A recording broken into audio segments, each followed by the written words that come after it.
I got this a while back from an antique mall since it was cheap and I had never heard of it before. So anyways, here's my thoughts on the first 3 episodes of Super Beast Investigator Juspion. Super Beast Investigator Juspion is a 80s tokusatsu show from Toei. The Super Beasts are awakening, but thankfully Juspion and his robot sidekick are here to fight them. Don't worry, he has a suit and a ship that turns into a kaiju-sized mech, so he's not entirely ill-equipped. Explosions are very good actually. Very impressed by them.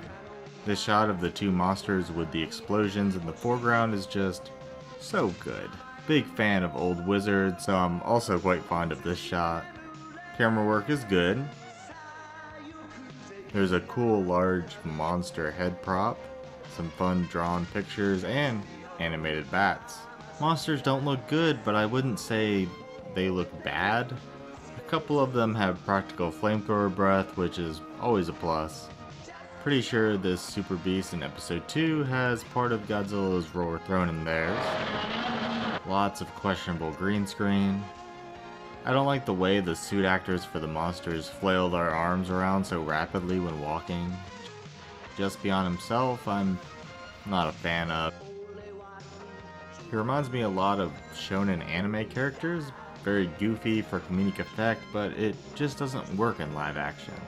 I know I usually say the pacing on things are a bit slow, but here it's too fast, like things are constantly being thrown at you and it's a lot.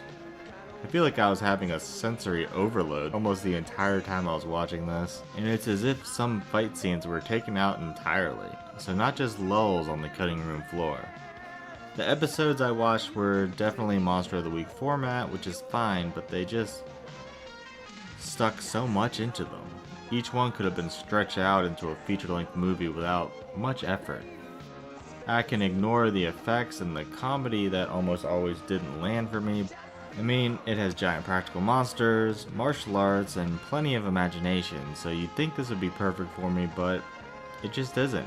Maybe later on it will be, but I just can't bring myself to sit through too many episodes of this show and hope that it eventually redeems itself. Episode 3 was my favorite that I watched, and that's because there's more story thrown in there. If you've seen this, let me know what your thoughts are on it, or if it gets better later on. But regardless, thanks for watching.